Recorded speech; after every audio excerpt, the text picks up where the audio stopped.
कड़कड़ाती सर्दी, तालाब के किनारे मिट्टी का छोटा सा घर, दीवारों की दरारों से ठंडी हवा अंदर घुस रही है।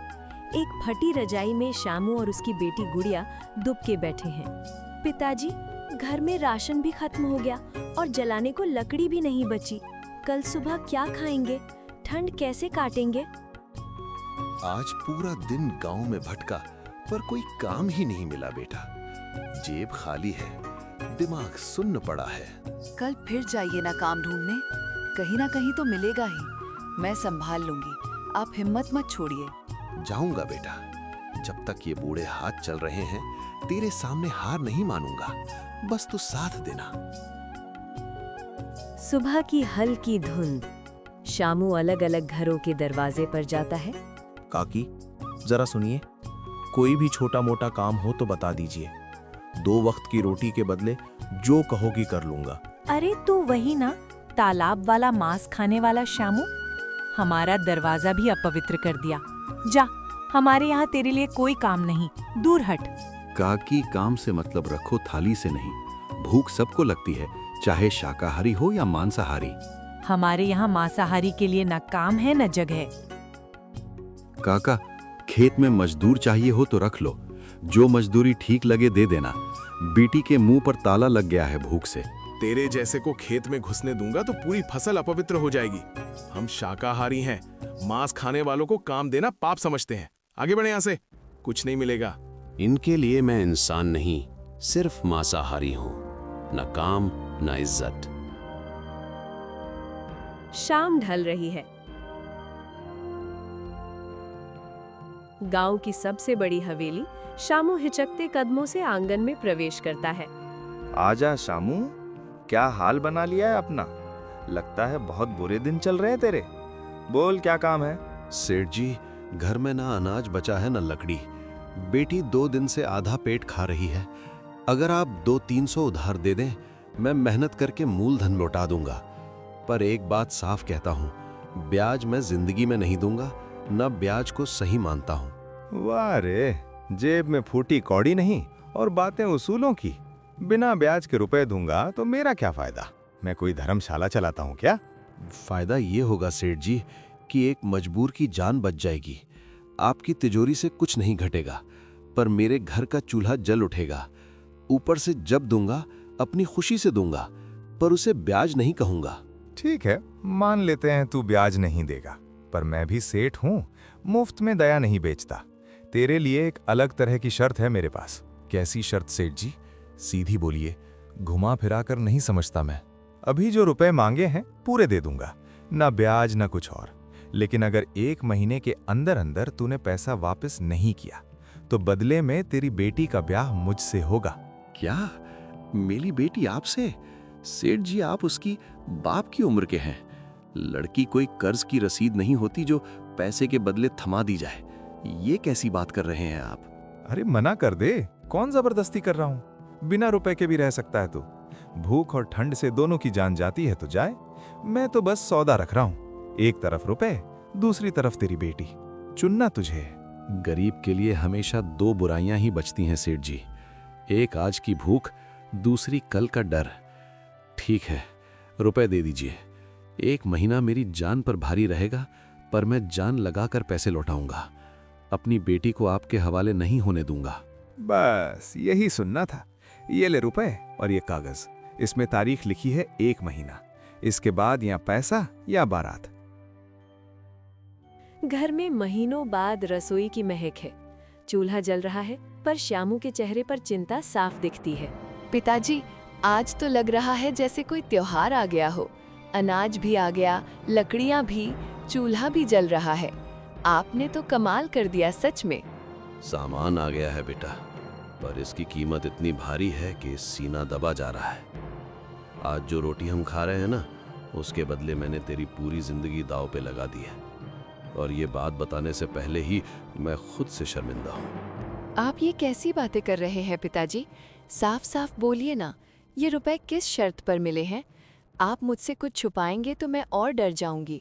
सेठ धनीराम के पास गया था, ब्याज से मना कर दिया तो बोला ठीक है, बिना ब्याज के रुपए दूंगा, पर अगर 1 महीने में लौटा ना पाया तो बदले में तेरी बेटी से शादी करूंगा।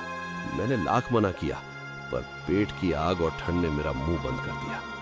मतलब आज हमने भूख से जान बचाई और 1 महीने बाद मेरी जान की बारी आएगी। मैं जानती हूँ आप मजबूर थे, पर अब हमें मजबूरी का जवाब बनना पड़ेगा। रोने से कुछ नहीं होगा पिताजी, रास्ता ढूंढना पड़ेगा। रास्ता तेरे सामने साफ साफ कह रहा हूँ। ना गांव वाले काम देते हैं, ना खेत में घुसने देते हैं। 1 महीना पलक झपकते निकल जाएगा, और पैसा इतना बड़ा है कि अकेले मेरे बस की बात नहीं।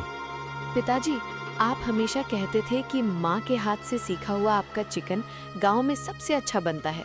आपने ही तो बताया था कि जब मेले में आप चिकन बनाते थे, लोग उंगलियां चाटते रह जाते थे।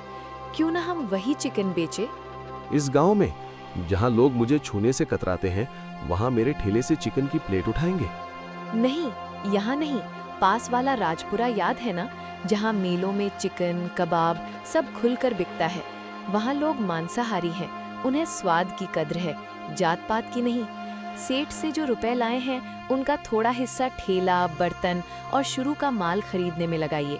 अगर किस्मत ने साथ दिया तो कर्ज भी उतर जाएगा और हमारी इज्जत भी बच जाएगी। तू छोटी है पर बहुत समझदार है गुड़िया, सही कह रही है।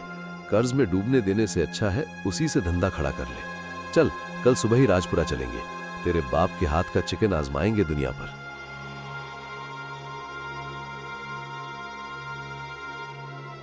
राजपुरा गांव का चौराहा, पुराना किराए का ठेला, उस पर चूल्हा और बड़ी देग।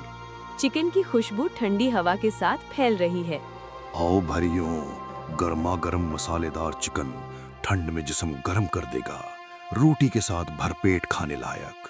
2-3 लोग पास आते हैं।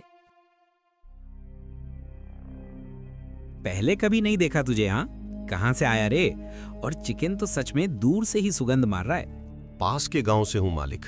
वहां मेरे लिए ना काम है ना इज्जत, बस मांसाहारी कहकर अलग कर देते हैं। सोचा जिस चीज के लिए तिरस्कृत हो रहा हूं वही बेचकर पेट पालूं। 1 प्लेट चख लीजिए, अच्छा न लगे तो पैसे मत देना। अरे वाह, ये तो सच में कमाल है। मसाला बिल्कुल बराबर, चिकन नरम और घी की खुशबू अलग। शहर के होटल वाले भी ये स्वाद नहीं दे पाते। तू तो भाई सीधा दिल पे वार कर रहा है। अच्छा है तो मेरे लिए भी 1 प्लेट लगा दे। नाम लिख लूं क्या तेरी देग पर?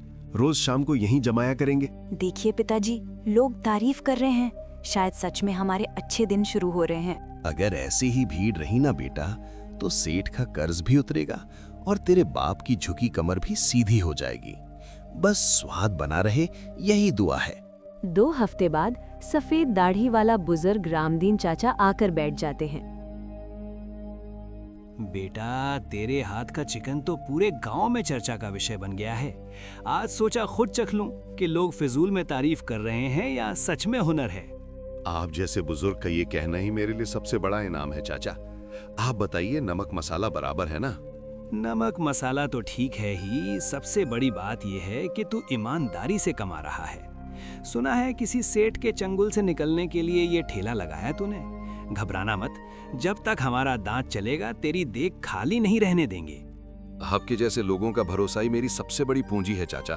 अब तो बस यही चाहत है कि एक दिन ढाबा खोलूं और बोर्ड पर लिखूं, शामू चिकन वाला, राजपुरा वालों का अपना ढाबा।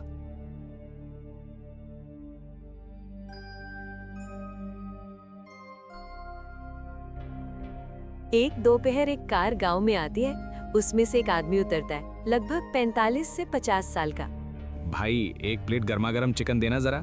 सफर लंबा था, पेट भी खाली है और तेरी देख की खुशबू ने तो और भूखा कर दिया है। जरूर मालिक, अभी देख से निकाल कर देता हूँ, गरम गरम। पहली बार आए हैं क्या यहाँ? हाँ, पहली बार, पर खुशबू कुछ जानी पहचानी सी लगी, इसलिए रुक गया।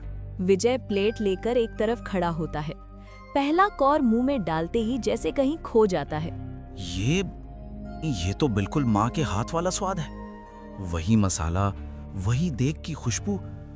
कमला माँ के बाद ऐसा चिकन तो कभी नहीं खाया। साहब, अगर चिकन में कुछ कमी लगे हो तो बताइए। नमक मसाला कम ज्यादा हो गया हो तो मैं पिताजी को अभी बोल दूं। नहीं बेटिया, कमी नहीं, ज्यादा है प्यार की, यादों की। बस एक बात पूछनी है तुम्हारे पिता से, अगर बुरा ना माने तो।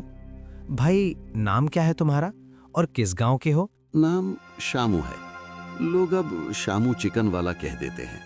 तालाब किनारे वाले गांव से आता हूँ। वहां ना काम मिला ना इज्जत, तो यहाँ ठेला लगा लिया। और तुम्हारी माँ का नाम क्या था और पिता का? माँ का नाम था कमला और बापू का भोला। दोनों अब इस दुनिया में नहीं हैं। पर आपको ये सब क्यों जानना है? क्योंकि कमला और भोला मेरे भी माँ बाप थे। मैं विजय हूँ, तेरा बड़ा भाई, जिसे तूने शायद बचपन में भगवान के पास समझकर भुला दिया होगा।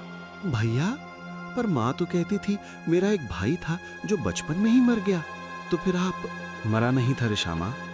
अकाल में मजबूरी में मुझे एक शहर वाले व्यापारी के साथ भेज दिया गया। तू छोटा था इसलिए तुझे सच नहीं बताया गया।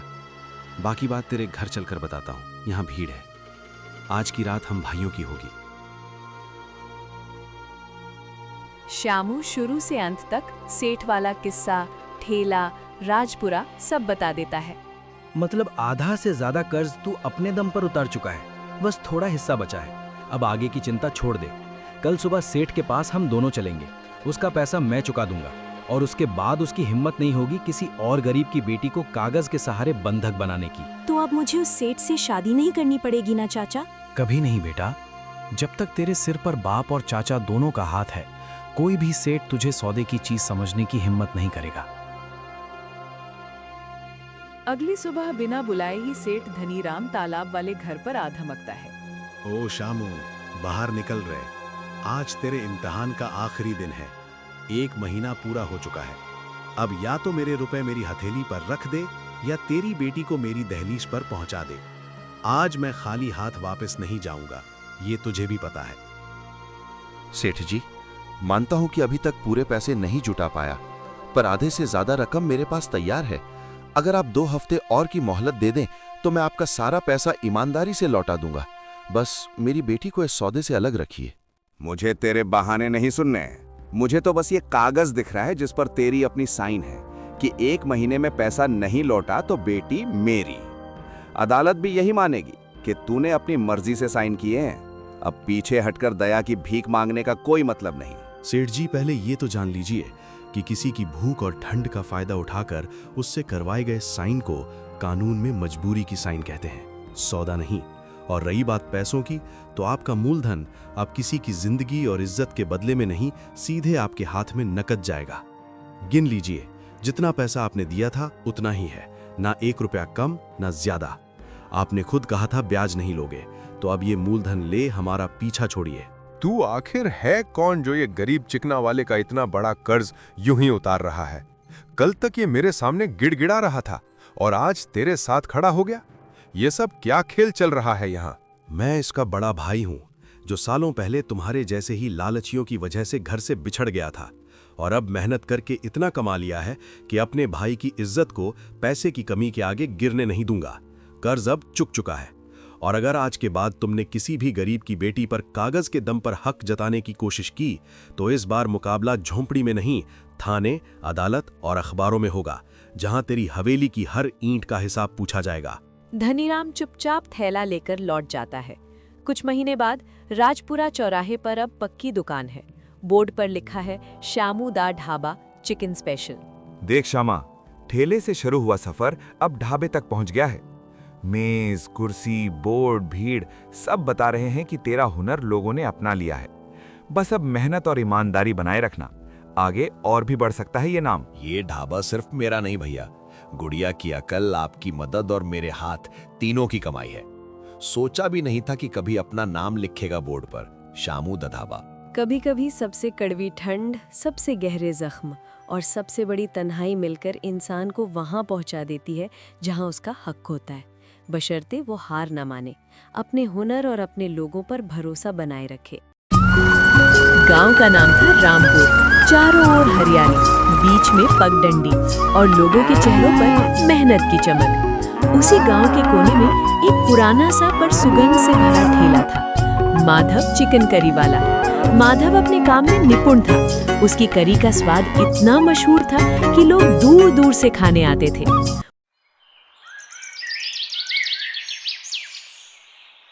उस सुबह भी जैसे रोज वो जल्दी उठ गया। सूरज अभी अभी उगा था, आसमान सुनहरा हो रहा था। वो अपनी थैली लेकर चिकन की दुकान पहुंचा और बोला, भाई 10 किलो ताज़ा चिकन पैक कर दो, जल्दी देना, ठेला लगाना है। दुकानदार बोला, देता हूँ भाई, पर आज से दाम बढ़ गए हैं। कितना बढ़ा दिए रे तूने? बस थोड़ा ही भाई, अब 260 रुपए किलो। माधव ने गहरी सांस ली। ठीक है, दे दे, और कोई चारा भी तो नहीं। चिकन लेकर चला आया, लेकिन दिल में चिंता थी। अगर दाम बढ़ा तो प्लेट भी बढ़ानी पड़ेगी, लोग मानेंगे क्या? दोपहर को जब उसने ठेला लगाया तो उसके पुराने ग्राहक आ पहुंचे। एक प्लेट तीखी चिकन करी लगाओ, बहुत भूख लगी है। अरे भाई अभी लगाता हूँ, पर सुनो आज से दाम बढ़ गए हैं। क्यों भाई, क्या हुआ दाम बढ़ाने को? चिकन महंगा हो गया है और मेहनत भी ज्यादा करनी पड़ती है। अब 200 रुपए प्लेट पड़ेगा। अरे भाई, इतने में तो हम मटन खा लें, इतनी महंगी चिकन करी हमें नहीं चाहिए। इतना कहकर वे चले गए। शाम तक मुश्किल से 2 प्लेट बिकी।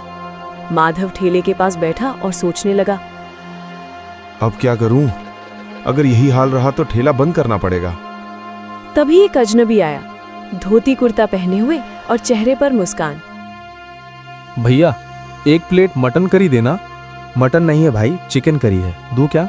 अच्छा चलो वही दे दो, बहुत भूख लगी है। वो आदमी खाने लगा। कुछ देर बाद बोला, भाई तुम्हारी करी में तो बड़ा स्वाद है, बस कमी है मटन की। आप ठीक कह रहे हो भाई, पर मैंने कभी मटन बनाया ही नहीं। हमारे गांव में तो मटन के ठेले बहुत हैं। अरे भैया, तुम्हारे गांव में वैसा मटन कोई नहीं बना सकता जैसा चंपारण का होता है। मिट्टी की हांडी और खड़े लहसुन का स्वाद बस वहीं का असली होता है। अच्छा, आप बिहार से हैं? हाँ भैया, वहीं का हूँ। और मैं बता दूं, अगर तुम चाहो तो तुम्हें बिहार का असली आहूना हांडी मटन बनाना सिखा सकता हूँ। अभी तो जाना होगा, काम है, फिर मिलते हैं। इतना कहकर वो चला गया। रात को जब माधव घर लौटा, उसकी पत्नी सुमन बोली, सुनो जी, वो सेठ फिर आया था पैसे मांगने। हमें जल्दी उसका कर्ज चुकाना होगा। कैसे दूं सुमन? अब तो चिकन करी भी नहीं बिक रही, कहां से लाऊं पैसे? अगर ये नहीं बिक रही तो कुछ नया सोचो, कुछ ऐसा जो लोगों को पसंद आए। माधव एकदम ठहर गया। अचानक उसे उस बिहारी आदमी की बात याद आई। सुमन, लगता है अब हमारा स्वाद बदलने वाला है। कल से कुछ नया शुरू करते हैं। अगली सुबह माधव ने जल्दी उठकर अपने ठेले को देखा, जैसे वो भी कुछ नया इंतजार कर रहा हो। वो बोला, आज उस बिहारी भाई को ढूंढना ही होगा, वहीं कुछ रास्ता दिखाएगा। पूरे गांव में घूमता रहा। चौपाल पर गया, चाय की दुकान पर पूछा, कुएं के पास बूढ़े काका से भी पूछा। काका, कल एक बिहारी आदमी आया था, लंबा गोरा हंसमुख था, देखा कहीं? नारे माधव, यहाँ तो ऐसा कोई नहीं दिखा। माधव का चेहरा उतर गया। अब कहाँ ढूंढूं उसे? सोचते हुए वो बाजार की तरफ चल पड़ा। वहां एक मटन का ठेला था। मसालों की खुशबू हवा में तैर रही थी। वो पास गया तो देखा वहीं बिहारी आदमी मजे से मटन खा रहा था। माधव ने राहत की सांस ली और बोला, अरे बिहारी भाई, मैं तुम्हें पूरे गांव में ढूंढ रहा था और तुम यहाँ मटन खा रहे हो। अरे भाई, अब जा ही रहा था तुम्हारे गांव से, सोचा जाते जाते थोड़ा मटन खा लूं। भाई, आपने कहा था ना कि आप मुझे आहूना मटन बनाना सिखाएंगे, वही सीखना है। उसमें कुछ बड़ा राज नहीं है भैया, बस तरीका बदलो। मटन को मिट्टी की हांडी में पकाना, उसमें खड़े मसाले, खड़ा लहसुन, ढेर सारा प्याज और सरसों का तेल डालना, और हाँ, हांडी का मुंह आटे से बंद करके कोयले की धीमी आंच पर पकाना। तब देखना स्वाद ऐसा कि लोग उंगलियां चाटेंगे। बस इतना ही। बस इतना ही भैया? हाँ, दिल से बनाओगे तो स्वाद अपने आप आएगा। धन्यवाद भाई, कल से मेरा ठेला आहूना हांडी मटन वाला ठेला बनेगा। और दोनों अपने अपने रास्ते चल पड़े, एक नया स्वाद और नई उम्मीद लेकर। अगले दिन सुबह सुबह माधव उत्साह से भरपूर उठ गया। सूरज की किरणें उसके आंगन में सुनहरी चमक बिखेर रही थी। सुनिए जी, आज तो बहुत जल्दी उठ गए। आज नया दिन है सुमन, और नया स्वाद भी। वो बाजार चला गया। प्याज, टमाटर, अदरक, ढेर सारा लहसुन, गरम मसाला, सरसों का तेल और मिट्टी की 10 हांडियां खरीदी। दुकानदार ने पूछा, अरे माधव भैया, आज तो बहुत सारा सामान ले रहे हो, क्या कुछ नया चल रहा है? बस भाई, अब चिकन नहीं, हांडी मटन चलेगा। देखना पूरा गांव खुशबू से भर जाएगा। पहले दिन था इसलिए उसने केवल 5 किलो मटन लिया। घर लौटकर उसने प्याज काटे, मटन को धोया और मसालों के साथ हांडी में भरा। साथ में खड़ा लहसुन डाला और आटे से हांडी का मुंह सील कर दिया। सुमन बोली, सावधानी से बनाना जी, नया ठेला है, लोग ध्यान से चखेंगे। तुम बस देखती रहो, आज हमारा नसीब बदलेगा। दोपहर होते होते उसने नया बोर्ड लगाया, माधव का चंपारण आहूना मटन, असली हांडी स्वाद। जैसे ही हांडी कोयले की आंच पर पकने लगे, पूरे इलाके में सौंधी सौंधी मिट्टी और मसालों की खुशबू फैल गई। तभी उसके पुराने ग्राहक आए और बोले, अरे माधव, आज तेरे ठेले की खुशबू कुछ अलग ही लग रही है भाई। भाई, ये चिकन नहीं है, ये तो बिहार का स्पेशल आहूना मटन है। नया स्वाद, नई कहानी। अरे वाह, नया स्वाद मतलब क्या? मतलब मिट्टी की हांडी का जादू और कोयले की आंच का तड़का। एक बार खाओगे तो बार बार आओगे। नाम सुनते ही मुंह में पानी आ गया। पर दाम क्या है भाई? मटन है मतलब महंगा होगा। ज्यादा नहीं, बस 350 रुपए हाफ प्लेट। भाई, खुशबू तो जबरदस्त है। अब चाहे जो भी दाम हो, 2 प्लेट लगा दे। माधव ने हांडी का ढक्कन खोला। भाप के साथ गजब की खुशबू निकली। उसने गर्मा गर्म मटन, गाढ़ी ग्रेवी और वो उबला हुआ लहसुन प्लेट में परोसा। ग्राहक ने पहला निवाला मुंह में डाला और आंखें बंद कर ली। अरे वाह माधव, क्या ही मटन बनाया है तूने। एकदम मक्खन जैसा मुलायम और ऐसा रसदार कि दिल खुश हो गया। हाँ भाई, तेरे हांडी मटन की तो बात ही कुछ और है। अब गांव के बाकी मटन वालों की छुट्टी। भीड़ बढ़ने लगी। सारा गांव माधव के मटन की तारीफ में डूब गया। लेकिन उसी समय गली के कोने पर 3 पुराने मटन ठेले वाले एक दूसरे को देख रहे थे। देखा, अब तो सब इसके ठेले पर जा रहे हैं। अगर ऐसा चला तो हमारे ठेले बंद हो जाएंगे। कुछ तो करना पड़ेगा, इसका ठेला बंद कराना ही होगा। शाम को जब माधव ने ठेला समेटा, उसकी आंखों में चमक थी।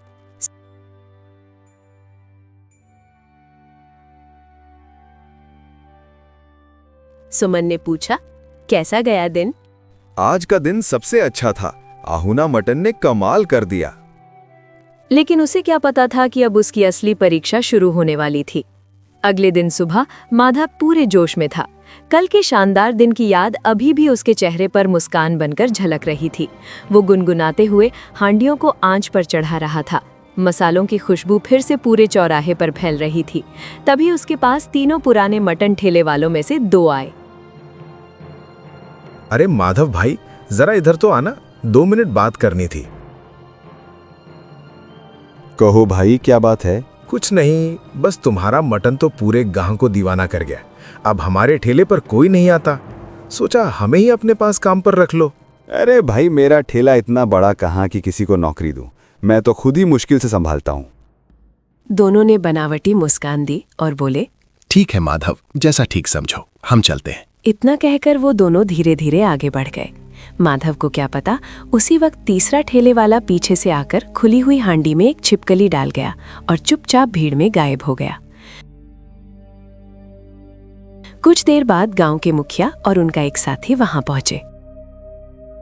अरे माधव, तेरे हांडी मटन की बहुत चर्चा सुनी है। आज हम भी चखेंगे तेरी मशहूर डिश। जी मुखिया जी, आज आपको ऐसा स्वाद मिलेगा कि याद रह जाएगा। उसने झटपट हांडी से गर्मा गर्म मटन चावल के साथ परोसा और सामने रख दिया। मुखिया ने पहला कौर लिया, मुस्कुराए, लेकिन जैसे ही दूसरा निवाला उठाया, उनकी थाली में कुछ गिरा। अरे ये क्या, छिपकली? मुखिया चीख पड़े। थाली जमीन पर गिर गई। माधव, तू गांव वालों को ऐसी गंदी करी खिलाता है, शर्म नहीं आती? आज से तू इस गांव में ठेला नहीं लगाएगा। माधव के पैरों तले जमीन खिसक गई। मुखिया जी, मैं कसम खाकर कहता हूँ, मुझे नहीं पता ये छिपकली कैसे आई। मैं कभी ऐसा नहीं कर सकता। पर कोई उसकी बात सुनने को तैयार नहीं था। मुखिया और गांव वाले गुस्से में चले गए। माधव वहीं बैठा रह गया, आंखें भर आई। फिर धीरे धीरे बोला, जब वो दोनों मुझे ठेले से दूर बुला रहे थे, तभी कुछ गड़बड़ लगी थी। जरूर उन्हीं ने ये किया होगा। उसने गहरी सांस ली और कहा, अब चाहे जो हो जाए, मैं इस साजिश का पर्दाफाश जरूर करूंगा। वो ठेला समेटकर चुपचाप घर चला गया।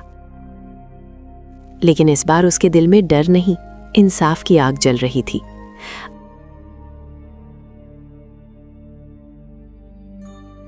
अगले दिन गांव के चौराहे पर सन्नाटा था। माधव का ठेला बंद था। वो अपने घर में बैठा सोच रहा था, अगर सच्चाई सामने नहीं आई तो मेरी मेहनत सब व्यर्थ जाएगी। वो सबूत ढूंढने निकल पड़ा। चलते चलते उसने देखा कि तीनों मटन ठेले वालों में से 2 के ठेले पर अच्छी खासी भीड़ थी, लेकिन तीसरे के ठेले पर कोई ग्राहक नहीं। अरे माधव, तू यहाँ? सुना था तेरा ठेला तो बंद हो गया। हाँ भाई, कुछ दिन के लिए। पर ये बता, तेरे ठेले पर तो कोई ग्राहक नहीं दिख रहा, बाकियों के ठेले पर तो लाइन लगी है। पता नहीं माधव, कल तक सब ठीक था, आज कोई आ ही नहीं रहा। अगर तू चाहे तो मैं तुझे आहुना हांडी मटन बनाना सिखा सकता हूँ। गांव वाले उसके दीवाने हैं। सच में सिखा देगा? बिल्कुल, पर एक शर्त है। कौन सी शर्त? मुझे पता है तुम तीनों ने मिलकर मेरी हांडी में छिपकली डाली थी। अगर तू मुखिया जी के सामने सच्चाई कबूल कर ले तो मैं तुझे पूरा बिहारी आहुना मटन बनाना सिखाऊंगा। वो सोच में पड़ गया। वैसे भी मेरा ठेला अब चल नहीं रहा, अगर सच्चाई बोल दूं तो मुझे नया स्वाद भी सीखने मिलेगा। ठीक है माधव, चलो मुखिया जी के पास चलते हैं। दोनों सीधे मुखिया के घर पहुंचे। वो ठेले वाला बोला, मुखिया जी, माधव बेगुनाह है, हमने ही मिलकर उसकी हांडी में छिपकली डाली थी, गलती हमारी थी। क्या तुम तीनों ने एक निर्दोष को फंसाया? ये बहुत बड़ी गलती है। आज से तुम तीनों गांव में ठेला नहीं लगाओगे।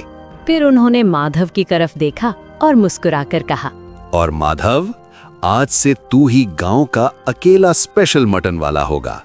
तेरा ठेला ही असली ठेला कहलाएगा। धन्यवाद मुखिया जी, आज मेरा विश्वास जीत गया। अगले ही दिन माधव ने फिर से अपना ठेला लगाया। गांव के लोग उमड़ पड़े, पहले से भी ज्यादा भीड़ थी और यूं माधव बना गांव का मशहूर बिहारी आहुना हांडी मटन वाला। मेहनत, सच्चाई और स्वाद का सच्चा उदाहरण।